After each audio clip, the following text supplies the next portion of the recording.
Mandi.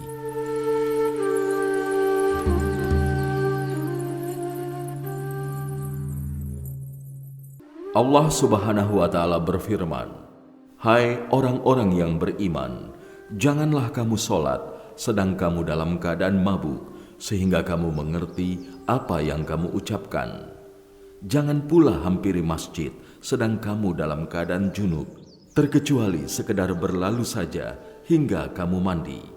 Quran Surat An-Nisa, Surat 4 ayat 43. Allah Subhanahu wa Ta'ala juga berfirman memerintahkan Nabi Ayub alaihi salam, "Hantamkanlah kakimu, inilah air yang sejuk untuk mandi dan minum." Quran Surat Sad, Surat 38 ayat 42. Dalam perjalanan sejarah, umat manusia telah menemukan betapa pentingnya mandi sebagai sarana membersihkan badan sekaligus mengobati bermacam penyakit. Namun sejarah belum pernah mencatat sebuah umat yang memiliki aturan khusus tentang masalah ini yang melebihi aturan yang telah dianugerahkan Allah Subhanahu wa Ta'ala kepada umat Islam.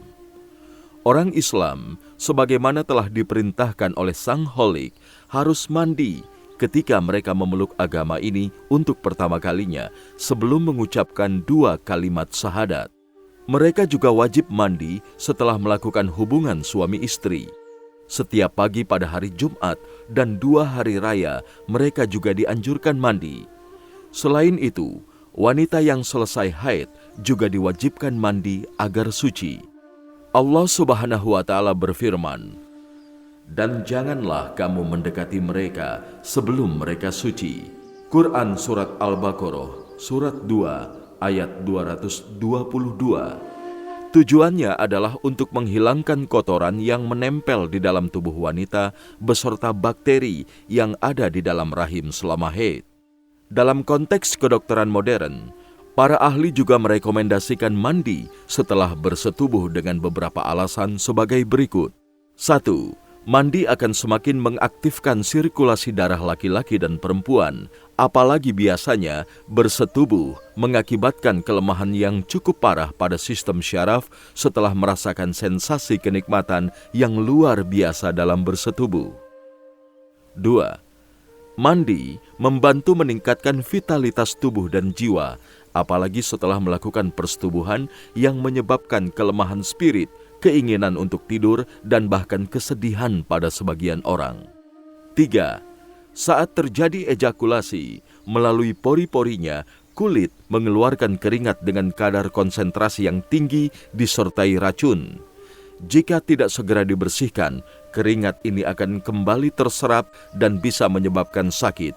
Dengan mandi, kulit dan pori-porinya akan bersih dari segala racun ini. 4. Berpikir tentang kewajiban mandi setelah bersetubuh akan memaksa seseorang untuk melakukannya dalam skala yang wajar, sehingga bisa menjaga kemampuan seksualnya dalam waktu yang lebih lama. Para ahli mengatakan bahwa ketika bersetubuh, manusia menghabiskan unsur-unsurnya sebanyak yang dikandung oleh setengah liter darah. Mandi juga disunahkan di antara 2 sesi persetubuhan sebagaimana yang disebutkan dalam hadis riwayat Abu Sa'id Al-Khudri. Dia berkata, Nabi SAW bersabda, "Jika salah seorang di antara kalian menyetubuhi istrinya, kemudian ingin mengulanginya lagi, maka hendaklah ia berwudu terlebih dahulu." Hikmah yang terkandung dalam hal ini adalah bahwa mandi bisa merefresh tubuh, mengembalikan kebersihan dan kebersinarannya, serta membuat seseorang dalam kondisi paling sempurna secara mental dan fisik. Wallahu a'lam wa ahkam. Informasi-informasi penting tentang mandi. Mandi dengan air hangat. Mandi air hangat dan mandi uap berfungsi untuk membuka seluruh pori-pori tubuh dan menormalkan pernafasan sel-sel tubuh secara normal. Seperti ma'ruf adanya bahwa sel-sel tubuh manusia memerlukan aktivitas pernafasan yang sama sebagaimana halnya semua makhluk hidup. Selain itu, mandi dengan air hangat bisa meremajakan sel-sel yang rusak dan hancur, sehingga tubuh mendapatkan vitalitas, kebugaran, dan ketenangan syaraf. Mandi uap yang dilakukan di malam hari akan membantu tidur dengan normal dan nyenyak. Mandi hangat juga bisa meminimalisir potensi terjadinya diare karena mandi membantu pencernaan yang baik. Mandi dengan air dingin. Mandi dengan air dingin bisa membuat seluruh tubuh beserta pembuluh darah dan uratnya kembali menyusut setelah mengembang. Hal ini membantunya untuk mendapatkan elastisitas yang diperlukan sehingga melindunginya dari berbagai penyakit jantung dan pembuluh darah. Dengan demikian, ia akan memacu aktivitas pernafasan dan meningkatkan potensi denyutan dan tekanan dalam skala yang wajar. Mandi dengan air dingin berguna untuk orang yang tubuhnya aktif dan tidak mengalami bermacam problem pencernaan. Selain itu, mandi seperti ini juga bisa dilakukan setelah mandi hangat agar air tersebut tidak menjadi sangat dingin, sehingga semakin memperkuat kulit dan memasok daya semangat dan vitalitas tubuh. Namun, mandi dingin sebaiknya tidak dilakukan setelah melakukan persetubuhan atau langsung setelah makan karena bisa mengakibatkan banyak resiko. Mandi dengan pijat urut. Mandi dengan pijat urut sangat ampuh untuk mengembalikan semangat tubuh, selalu memperbarui vitalitas, membantu tidur sehat dan nyenyak, mempertajam panca indera, memompa keaktifan sirkulasi darah, dan membantu meringankan beban yang ada pada jantung. Akan lebih baik lagi jika mandi dengan menggunakan minyak zaitun disertai pijatan setelah melakukan olahraga.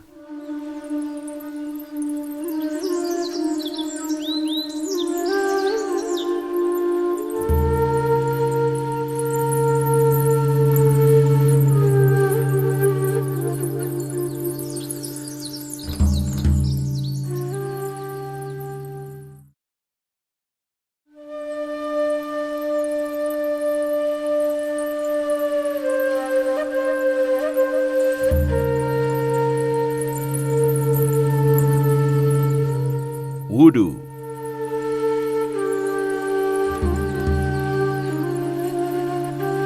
Wudu sebagai senjata kaum beriman. Allah Subhanahu wa Ta'ala berfirman, "Hai orang-orang yang beriman, apabila kamu hendak mengerjakan sholat, maka basuhlah mukamu dan tanganmu sampai dengan siku, dan sapulah kepalamu dan basuh kakimu sampai dengan kedua mata kaki. Dan jika kamu junub, maka mandilah. Dan jika kamu sakit atau dalam perjalanan kembali dari tempat buang air atau kakus, atau menyentuh perempuan, lalu kamu tidak memperoleh air, maka bertayamumlah dengan tanah yang baik atau bersih. Sapulah mukamu dan tanganmu dengan tanah itu. Allah tidak hendak menyulitkan kamu, tetapi Dia hendak membersihkan kamu dan menyempurnakan nikmat-Nya bagimu, supaya kamu bersyukur." Quran Surat Al-Maidah, Surat 5, ayat 6. Wudu bukanlah sekedar aktivitas pembersihan organ-organ luar tubuh, dan bukan pula sekedar pensucian tubuh beberapa kali dalam sehari. Akan tetapi, pengaruh kejiwaan dan transendensi rohani yang dirasakan seorang muslim setelah wudu sungguh merupakan sesuatu yang lebih dalam dan tidak bisa diungkapkan dengan kata-kata. Apalagi jika dilakukan secara sempurna dan mengerti persis tata caranya. Wudu mempunyai peran yang besar dalam kehidupan seorang muslim. Wudu menjadikannya selalu dalam keterjagaan, vitalitas, dan kebersinaran aura. Mengenai hal ini, Nabi Shallallahu Alaihi Wasallam, sebagaimana riwayat Muslim, bersabda, "Barang siapa yang berwudu, kemudian membaguskan wudunya, maka keluarlah dosa-dosa dari dalam tubuhnya, hingga keluarlah apa yang ada di bawah kuku-kukunya." Beliau juga bersabda, "Tidak ada orang yang terbiasa melakukan wudu, kecuali ia benar-benar seorang mukmin." Sabda beliau lagi, "Barang siapa yang berwudu, lantas menyempurnakan wudunya dengan membasuh kedua tangannya dan wajahnya, lalu mengusap kepala dan kedua telinganya, kemudian bangkit melaksanakan sholat fardu, maka Allah akan mengampuni dosanya pada hari itu. Kakinya tidak akan melangkah menuju dosa, kedua tangannya dibelenggu untuk melakukannya, kedua telinganya tidak mendengarnya, kedua matanya tidak melihatnya, dan dirinya tidak berbicara buruk sama sekali. Wudu dan rahasia-rahasia berharganya.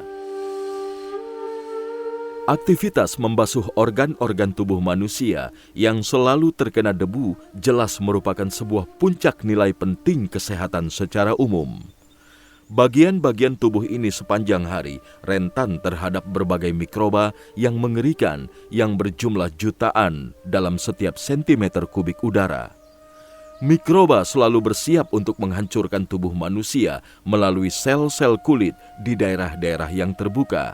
Dan ketika wudu, mikroba-mikroba ini secara tiba-tiba akan tersapu bersih dari permukaan kulit. Apalagi bila dibarengi dengan menggosok yang baik dan menyempurnakan wudu. Inilah pedoman yang diajarkan Nabi SAW sehingga selepas wudu tidak ada bakteri atau kotoran apapun yang tersisa pada tubuh kecuali yang telah dikehendaki Allah Subhanahu wa Ta'ala. Berkumur. Sains modern membuktikan bahwa berkumur menjaga mulut dan tekak dari bermacam peradangan, melindungi gusi dari penanahan, memproteksi gigi dari kekeroposan, dan membersihkannya dengan menghilangkan sisa-sisa makanan yang menempel di sela-sela gigi. Selain itu, berkumur akan memperkuat sebagian otot wajah dan menjaga kesegaran dan peredaran wajah. Dan berkumur merupakan sebuah senam dasar yang dikenal para ahli pendidikan olahraga. Senam ini berguna untuk memberikan ketenangan jiwa pada seseorang jika dia mahir menggerakkan otot-otot mulutnya ketika berkumur. Membasuh hidung. Sebuah penelitian ilmiah baru-baru ini yang dilakukan tim dokter dari Universitas Alexandria, Mesir, membuktikan bahwa mayoritas orang yang selalu berwudu, hidung mereka tampak bersih dan terbebas dari debu, bakteri, dan mikroba. Sudah makruf adanya bahwa lubang hidung adalah salah satu tempat yang banyak didiami oleh sejumlah mikroba dan bakteri ini. Dengan sering membasuh hidung, menghisap air dan menyemprotkannya dengan keras, membuang air dari hidung dengan kuat, maka lubang ini akan bersih dan steril dari peradangan dan bakteri. Selanjutnya, ini akan termanifestasikan dalam wujud kesehatan kondisi tubuh secara keseluruhan, di mana aktivitas ini melindungi manusia dari bahaya perpindahan mikroba dari hidung ke organ-organ tubuh lainnya. Membasuh muka dan kedua tangan. Membasuh muka dan kedua tangan sampai kedua siku mempunyai manfaat yang sangat besar dalam melenyapkan debu dan mikroba, serta menghilangkan keringat dari permukaan kulit. Aktivitas ini juga membersihkan kulit dari bahan-bahan berminyak yang dikeluarkan oleh kelenjar-kelenjar kulit. Dan jika tidak dibersihkan secara rutin, kulit akan menjadi sarang yang kondusif bagi kehidupan dan pertumbuhan mikroba. Membasuh kedua kaki. Membasuh kedua kaki disertai gosokan yang baik akan menimbulkan rasa tenang dan kedamaian karena kaki memiliki reflektor yang bisa memantul ke seluruh sistem tubuh. Seolah-olah orang yang pergi berwudu pada saat yang sama juga menggosok seluruh sistem tubuh dengan keras ketika dia membasuh kedua kakinya dengan air dan menggosokkannya dengan benar. Inilah rahasia sensasi ketenangan dan kedamaian yang dirasakan oleh Muslim sehabis berwudu. Rahasia-rahasia lain.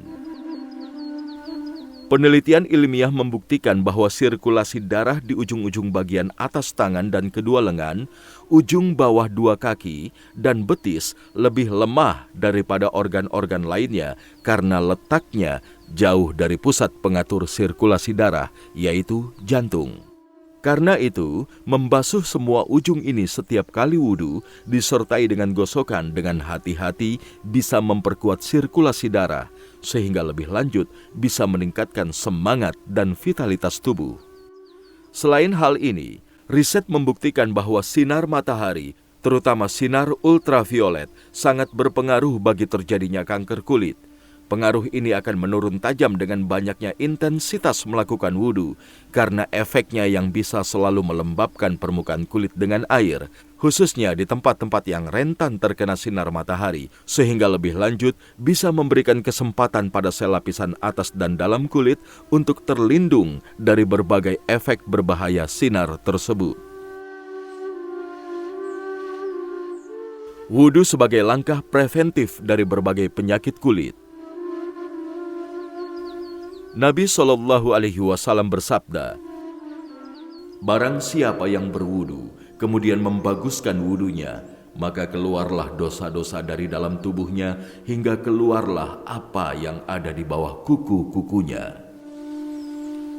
Sabda beliau lagi, "Sesungguhnya pada hari kiamat, umatku dipanggil dengan kening putih, mencorong, dan kaki putih, bersinar sebagai efek wudu. Maka, barang siapa di antara kalian yang mampu memanjangkan wajahnya, hendaklah ia melakukannya." Melalui eksaminasi mikroskopik atas ladang mikroba yang ada pada kelompok orang yang rajin berwudu dan kelompok yang tidak rajin berwudu, pengetahuan modern membuktikan bahwa mayoritas orang yang rajin berwudu hidungnya relatif bersih dan steril dari mikroba. Karena itu, ladang mikroba yang diambil dari tubuh mereka benar-benar bersih dari jenis mikroba apapun. Sedangkan hidung orang yang tidak rajin berwudu menghasilkan kebun mikroba dari bermacam jenis. Ada mikroba bulat terikat yang sangat ganas dan dalam jumlah besar. Ada mikroba bulat yang berenang dan cepat penyebarannya, dan ada lagi mikroba organik yang menyebabkan sejumlah penyakit. Sudah dibuktikan secara ilmiah bahwa kerancuan internal terjadi akibat pertumbuhan mikroba yang berbahaya di dalam lubang hidung. Lalu, dari kedua lubang tersebut, ia masuk ke dalam lambung dan usus, hingga terjadilah peradangan dan bermacam penyakit di sana. Apalagi jika mikroba bisa masuk ke dalam sirkulasi darah. Karena itu, menghisap air lewat hidung diberlakukan 3 kali secara berulang-ulang dalam setiap kali wudhu. Terkait dengan berkumur, sudah dibuktikan secara ilmiah pula bahwa ia bisa melindungi mulut dan tekak dari berbagai peradangan dan gusi bernanah, serta merawat gigi dari kekeroposan dengan menghilangkan sisa-sisa makanan yang terkadang tertinggal di dalamnya. Riset membuktikan bahwa 90% orang yang kehilangan giginya sebenarnya tidak harus kehilangan gigi mereka sebelum waktunya jika mereka mau memperhatikan kebersihan mulut. Jika mulut tidak sering dibersihkan, bahan-bahan bernanah dan busuk beserta air liur dan makanan akan diserap oleh lambung dan mengalir ke darah, lalu merambah ke semua organ tubuh dan menyebabkan banyak penyakit. Dalam penelitian ilmiah tersebut juga terbukti bahwa berkumur bisa meremajakan beberapa otot di wajah dan membuatnya bulat. Sayangnya, senam kumur ini hanya disinggung oleh segelintir pakar olahraga lantaran tersedotnya perhatian mereka pada pengaktifan otot-otot besar dalam tubuh. Membasuh muka dan kedua tangan sampai kedua siku mempunyai manfaat menghilangkan debu dan bakteri-bakteri yang dikandungnya, apalagi jika ditambah dengan membersihkan kulit dari bahan-bahan berminyak yang dikeluarkan oleh berbagai kelenjar kulit selain keringat. Telah terbukti secara ilmiah bahwa mikroba tidak menyerang kulit manusia kecuali jika ia mengabaikan kebersihannya. Ketika manusia mendiamkan mikroba dalam waktu yang lama tanpa membasuh organ-organ tubuhnya, maka akan bermunculanlah bermacam minyak dan keringat yang dikeluarkan kulit dan akan menggumpal di permukaan kulit, sehingga menyebabkan tingginya rasa dan keinginan untuk menggaruk. Dan garukan ini biasanya dilakukan dengan kuku yang notabene sering tidak bersih, sehingga mikroba pun akan ikut masuk ke dalam kulit. Selain itu, kotoran-kotoran yang menumpuk merupakan undangan tersendiri pada bakteri untuk bertambah banyak dan berkembang biak.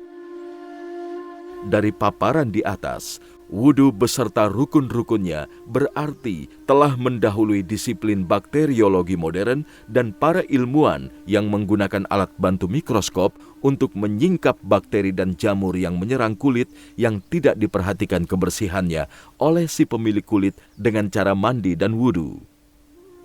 Dengan terus dilakukannya eksaminasi dan studi, maka data-data ilmiah baru pun bermunculan.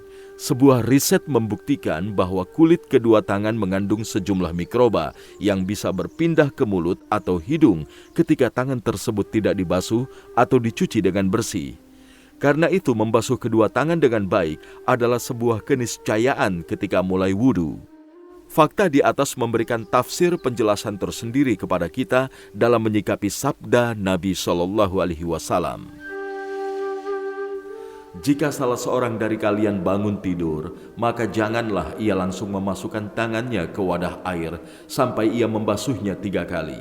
Sebab salah seorang dari kalian tidak mengetahui kemana saja tangannya beraksi semalam. Tidak hanya itu, riset juga membuktikan bahwa sirkulasi darah pada ujung-ujung atas kedua tangan dan lengan, serta ujung bawah kedua kaki dan betis lebih lemah daripada organ lainnya karena letaknya yang jauh dari pusat yang tidak lain adalah jantung. Membasuh semuanya, disertai dengan gosokan, akan memacu sirkulasi darah organ-organ ini, sehingga semakin meningkatkan vitalitas dan aktivitas seseorang. Dari semua paparan ini, tersingkaplah kemukjizatan sains dari pensyariatan wudhu dalam Islam. Dr. Ahmad Syauqi Ibrahim, anggota Ikatan Dokter Kerajaan London dan Konsultasi Penyakit Dalam dan Jantung mengatakan, para ilmuwan berkesimpulan bahwa jatuhnya sinar cahaya di atas air ketika wudhu menyebabkan terlepasnya ion-ion negatif dan meminimalisir ion positif, sehingga menimbulkan relaksasi syaraf dan otot. Dengan begitu, tubuh juga terhindar dari hipertensi, sakit otot, depresi, dan insomnia. Hal ini dikuatkan lagi oleh salah seorang ilmuwan Amerika dalam statementnya bahwa air mempunyai kekuatan sihir, bahkan percikan air pada muka dan kedua tangan maksudnya wudhu adalah cara relaksasi terbaik dan efektif untuk menghilangkan kegundahan.